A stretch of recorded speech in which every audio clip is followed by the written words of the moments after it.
የሰላም ጥሪ በመጽሐፍ ቅዱስ ቶማስ የተባለ ሰው በውስጡ ግራ ስለተጋባ ኢየሱስን ጌታ ሆይ ወደምትሄድበት አናውቅም፣ እንዴትስ መንገዱን እናውቃለን ብሎ ጠየቀው። ኢየሱስን ሐሳቡን ተረድቶ ቀጥተኛ መልስ እንዲህ ሲል መለሰለት፣ እኔ መንገድ እውነትና ሕይወት ነኝ፣ በእኔ በቀር ወደ አብ የሚመጣ የለም።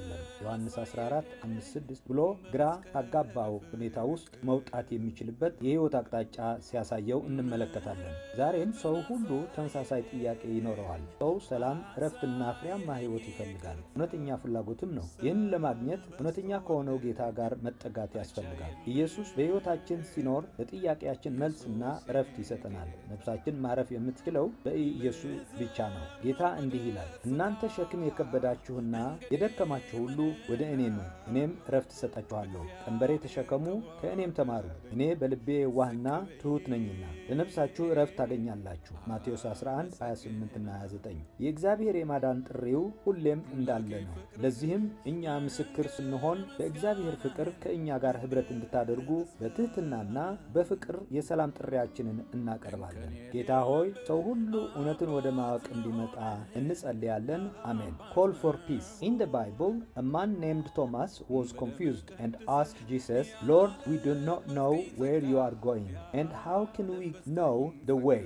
Jesus understood his thoughts and answered him directly, I am the way, the truth, and the life. No one comes to the Father except through me. Even today, people ask the same question. People want peace, rest, and productive life. It is a real need. For this to happen, it is right to be close to the truth Lord. When Jesus lives in our lives, He answers our questions and gives us rest. Only in Him can our soul rest. The Lord tells us, come to me, all you who are burdened and weary, and I will give you rest. Take my yoke and learn from me, for I am meek and lonely in heart, and you will find rest for your souls. Matthew chapter 11, verse 28-29. God's calling for salvation is always there. We are witnesses to this matter, and we humbly call for peace upon you to enter into fellowship with us in the loving of God. Lord, we pray that people to come to know the truth. Amen.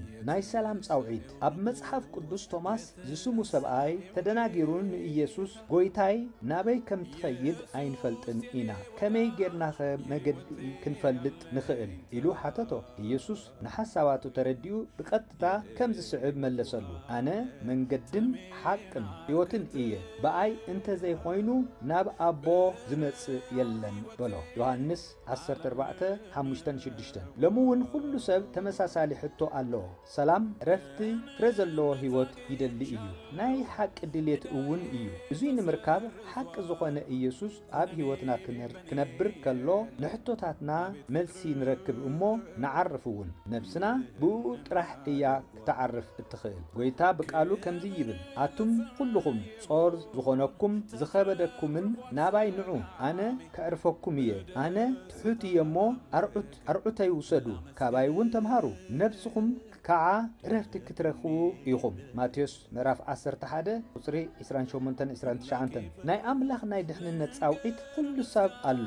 ነዚ ጉዳይ እዚ እንሕና ምስክር ብምዃንና ብፍቕሪ ኣምላኽ ምሳና ሕብረት ክትገብሩ ብትሕትናን ብፍቕርን ናይ ሰላም ጻውዒት ነቕርብ። ጎይታና ሰብ ኩሉ ሓቂ ናብ ምፍላጥ ክመጽእ ንጽሊ ኣሎና። ኣሜን።